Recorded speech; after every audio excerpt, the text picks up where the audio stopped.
Sziasztok! Megnézzük, hogy mi újság a szeretett kedvessel, hogy van ő, mit csinál, úgyhogy lássuk is, kezdjünk is neki, hogy mit lehet tudni erről a szeretett szeméről, mi van vele, mi történik az életében. Mit tudhatunk meg erről a szeretett szeméről?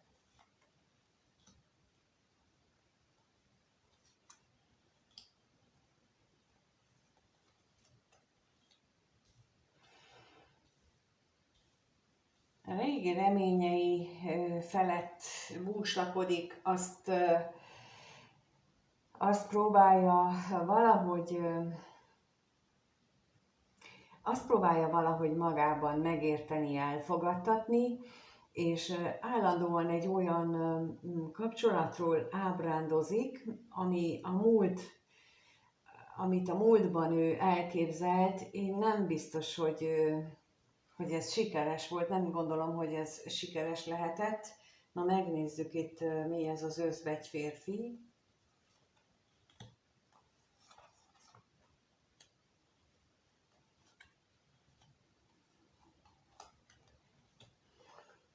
Lehetséges, hogy itt ő azt gondolta, hogyha neki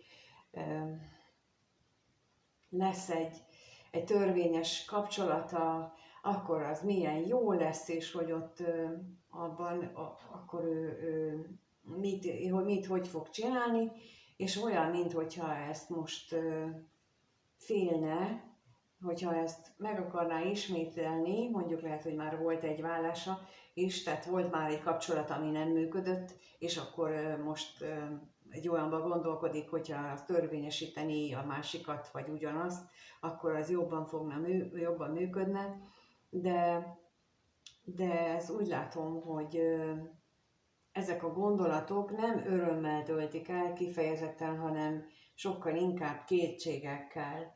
Na nézzük még ezt az özvegyasszonyt, hogy ki ő, mi ő.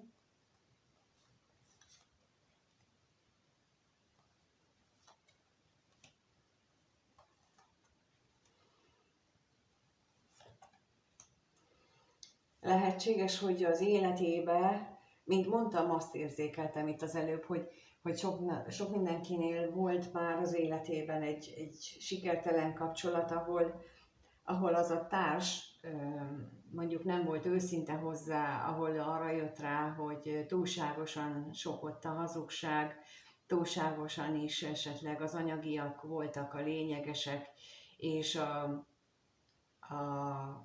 az, hogy ő abból a kapcsolatból kilépjen, ahhoz viszont nagy változás kellett volna, vagy kellene, és itt viszont akadály lehet például az, hogy ha vannak gyerekek, vagy van gyerek, akkor a gyerek az akadályt, hogy képez, hogy lezárja azt a kapcsolatot, még akkor is, ha tudja, hogy bizony ott sok hazugság volt, csak a pénz miatt volt, vagy legalábbis ő így gondolja, és itt úgy látja, hogy a gyermek az akadály, ami ezt így, az ő szabadulását megakadályozza. Pedig jelen esetben egyáltalán nem biztos, hanem sokkal inkább az akadály, hogy őnek ki van egy elképzelése, vagy volt egy elképzelése, amihez ő még mindig köti magát, amihez ő ragaszkodik, és azt hiszi, hogy ez lenne a boldogsága számára. Na megnézzük akkor, hogy hogyan kapcsolódsz te ebbe az egészbe, mi között neked ehhez, az ő jelenlegi helyzetéhez. Úgyhogy megkérdezzük azt, hogy ez a szeretett kedves, gondol-e a nézőre is? Ha igen, akkor hogyan gondol rá, eszébe jut-e, és akkor mit gondol vele kapcsolatosan ez a szeretett személy? Lássuk, mit gondol a nézővel kapcsolatban ez a szeretett személy? Mit gondol?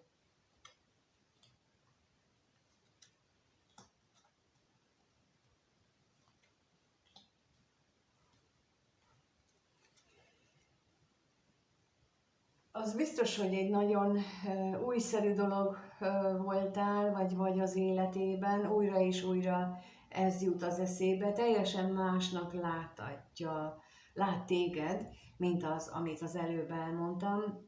Teljesen másként gondolja a veled való kapcsolatát, mint azt, ami ott az előbb hazug kapcsolatként mutatkozott. De az is elképzelhető, hogy valamelyikőtök, vagy úgy gondolja, hogy valamelyikőtök túlzottan és elkötelezett kapcsolatban gondolkozik, túlzottan is azt hiszi, hogy csak úgy van értelme a kettőtök kapcsolatának, és ő nem biztos, hogy ezt szeretnéne. Nézzük itt ezt a hamisságot, hogy miért van itt ez a hamisság, mi ez a hamisság.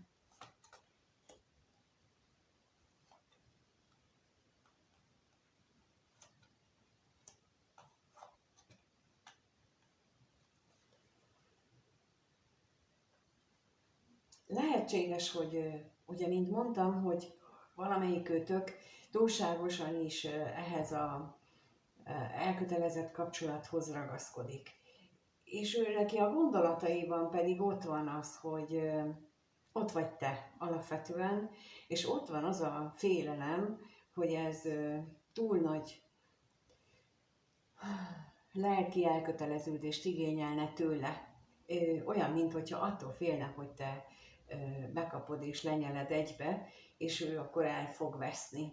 Ezt most így képletesen mondtam, de értitek, szóval, hogy így, hogy olyan mély érzéseket, vagy olyan mélységeket lát benned, vagy úgy éli meg a te közeledésedet, vagy a veled való kapcsolatát, úgy gondolja, hogy abban ő teljesen elveszne és feloldódna. Mármint úgy, hogy eliminálna, tehát hogy így nem úgy feloldódna, hogy könnyebbnek érezni magát, hanem hogy elveszejteni önmagát, mint ahogy a só feloldódik a vízben, és innentől kezdve sós víz lesz belőle. És akkor ő feloldódna benned, és akkor ő nem látszana csak a víz, vagyis csak te látszanál, tehát így értem ezt az egészet. Na nézzük a váratlan örömöt.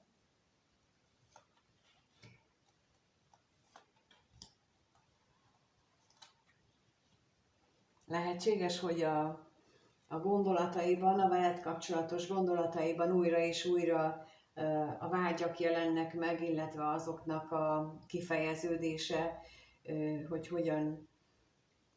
hogyan is tudná, vagy hogyan éli meg ő ezt. Úgyhogy mindenképpen azt gondolom, hogy ha rád gondol, akkor ő egy valóban stabil kapcsolatra gondol, de ott van benne ez a félelem, amit az előbb részleteztem, hogy ő fél attól, hogy ennek az egésznek, a veled való kapcsolatnak átengedje magát, hogy úgy megengedje azt, hogy ő beleengedje ebbe a kapcsolatba magát. És azt tapasztalom, hogyha a másik személy ilyen érzéseket él meg, akkor általában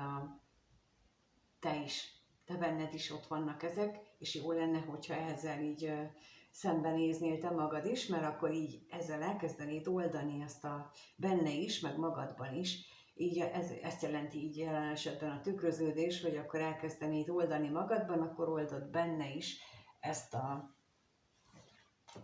a félelmet. Na megnézzük akkor, hogy akkor érzések tekintetében mit érez ez a szeretett személy a néző iránt, milyen érzései vannak ennek a szeretett személynek a nézővel kapcsolatban, mit érez iránta, mit érez a néző iránt, mit érez szeretett személy a néző iránt. Hát nem tudja, hogy mit érez, nem tudja eldönteni, hogy most akkor ez valódi mély érzések-e, vagy csak a reményeinek a kivetülése, illetve hogyha ez a reményei kivetülése, akkor azt mennyire engedheti meg magának, vagy mennyire hazudik magának, vagy hogy beképzeli ezt az egészet, vagy valódi őszinte ez. Tehát itt ezt a nagyon-nagyon nagy bizonytalanságot érzem, amit ő az ő részéről. Na nézzük akkor a hamisságot.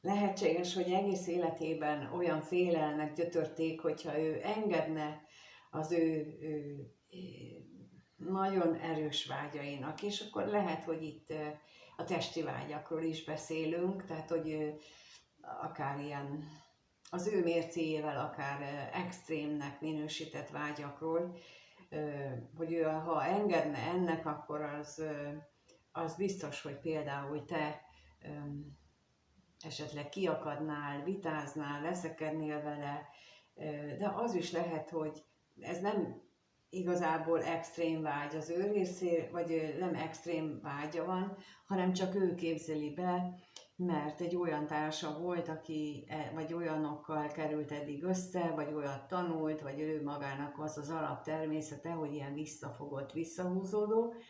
Ugyanis vannak ilyen születési tulajdonságaink, amikor bizonyos életterületeken visszafogottabbak vagyunk, mint mások. Például itt a vágyak tekintetében egy szűz jellegzetességű, vagy jellemző egyén, akinek mondjuk a Marsa meg a Vénusza leginkább a szűzben van, akkor ők hát meglehetősen visszafogottak, vagy ott is megjelenik ez a pedantéria, ez a túlzott, akár túlzott, csak így lehet, tehát ilyen túlzott kockaszerűség, hogy mindent előre pontosan meghatározok, és mindent pontosan úgy csinálunk mindig, és nem térünk el tőle. Ez ugye az alapvető szűz jellemző, ami, mit tudom én, egy titkárnőnél nagyon is pozitív, hiszen neki valóban listázni kell, valóban táblázatokba kell foglalni, valóban szelektálni kell precízen, pontosan, de bizonyos az élet más területein pedig nem az ideális, de ezt nem mindig, sőt, egyáltalán nem mi határozzuk meg, hogy melyik jellemzőt kapjuk. És ha egy ilyen területen kapjuk ezt a szűz energiát, mint a testi vágyak, akkor ott bizony akár ilyen hátráltató energiaként is megjelenhet, és ez az, ami benne félelmet kelthet. Na nézzük itt a halált, mi az, amit változtatna.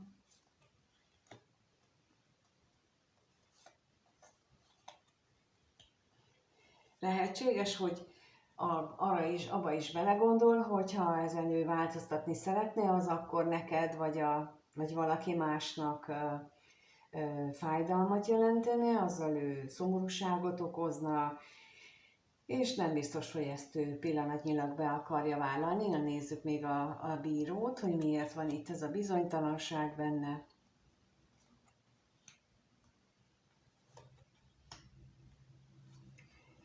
Az sem biztos, hogy tisztában van vele, hogy hogy mondja ezt el, hogy hogyan kommunikálja ki. És itt nagyon fontos ez is, hogy nem tudja, hogy mit csináljon. Nagyon hasznos lenne, hogyha például kommunikáció terén, például az, hogy tudnánk, hogy ebben a felfokozott világban, ez a felgyorsult világunkban, és majd ezentúl még sokkal gyorsabb lesz, még gyorsabb döntéseket kell hoznunk, hogy hogyan lehet reagálni úgy, hogy ne bántsuk meg másokat, illetve hogyan lehet magunkat visszafogni, hogy ne legyen bennünk ez az állandó kommunikációs kényszer. Mert valójában ez az állandó kommunikációs kényszer ez az elmúlt 15 évben jelent meg. Előtte nem volt az életünk része.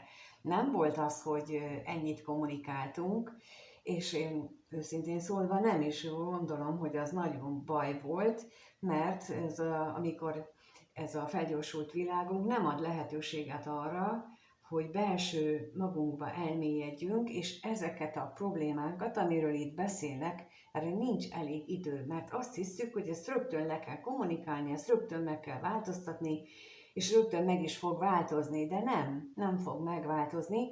Nagyon hosszú idő kell hozzá, és nagyon sok befelé figyelés, és mondjuk ezért is nem nagyon megy, mert azt a kommunikációtól, tehát itt a social media meg egyebektől kell elvenni, meg tévézéstől, hogy magunkra figyeljünk, és ez pillanatnyilag még nem megy.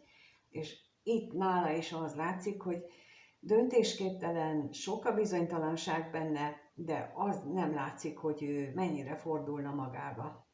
Tehát, hogy ő fogná magát, és akkor elkezdene belül kutakodni a saját magában, hogy tudjon változtatni a dolgokon, vagy egyáltalán, amit most én itt elmondtam, ennek tudatára ébredjen, ugyanis ez lenne az első lépcső, hogy tudatára ébredjen. Na és akkor megnézzük, hogy akkor mire számíthat a néző ettől a személytől a következő néhány napban, egy hétben, mire számíthat a néző a következő néhány napban, egy hétben, ettől a szeretett kedvestől, mire számíthat tőle.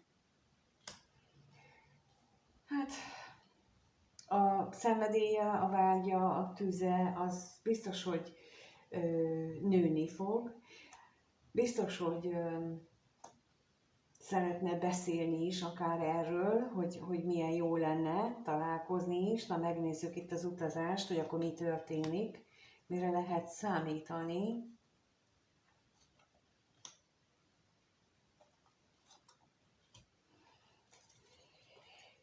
Itt a találkozásnak az esélyét mutatja, egyeseknél csak a beszéd szintje marad meg, másrészt viszont van esélye arra, hogy lesz találkozás, vagy a beszélgetés során lesz tulajdonképpen ennek pontére a végére. Megnézzük még itt a kommunikációt.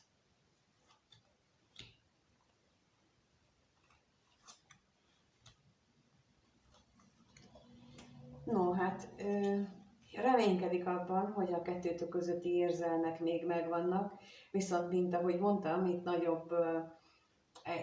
jobban érzékelem a kommunikációnak a valószínűségét, mint a tényleges fizikai találkozást.